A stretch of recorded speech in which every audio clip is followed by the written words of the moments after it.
इतने पुरुष जागृति को उपलब्ध हुए हैं, लेकिन स्त्रियां क्यों नहीं हुई?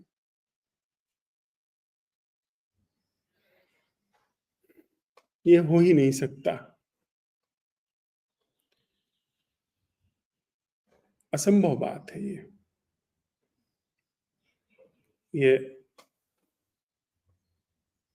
आप देखें, एक आंकड़े के अनुसार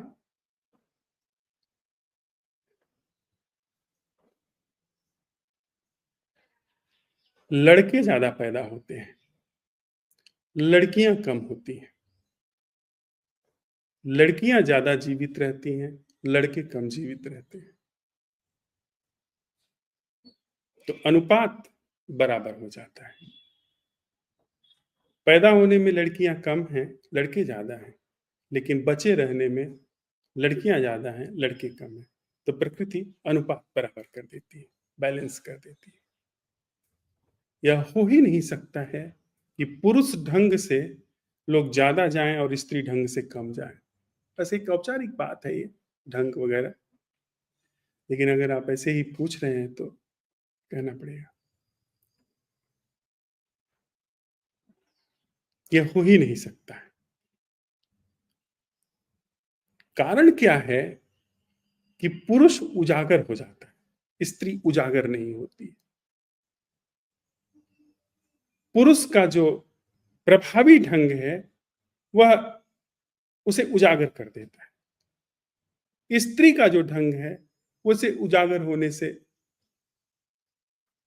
वंचित कर देता है, बस। इसलिए आप पाएँगे कि शिक्षक पुरुष ज़्यादा हुए, स्त्रियाँ कम हुईं, क्योंकि स्त्री को दूसरे को बताने में उतना रस नहीं है, जब तक कि दिमाग खराब ना हो। उसको बूझ में बूझ के उतर जाने में, हो जाने में रस है।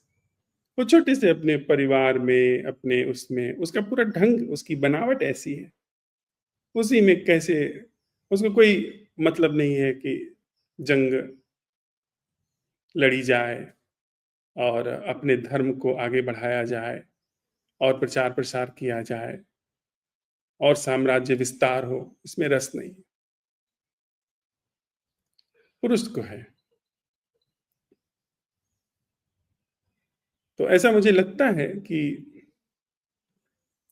अगर ये जो प्रचलित अध्यात्म है, इसका अंत होता है, सम्यक रूप से सम्यक रूप से हृदय के द्वार खुलते हैं, तो पुरुष ढंग बताने में जाएगा। अगर 10 में से 5 स्त्रियाँ हैं, तो शायद 1 स्त्री कोई बताने में रुचि लेगी और बाकी 5 में से कम 3 तो रुचि लेंगे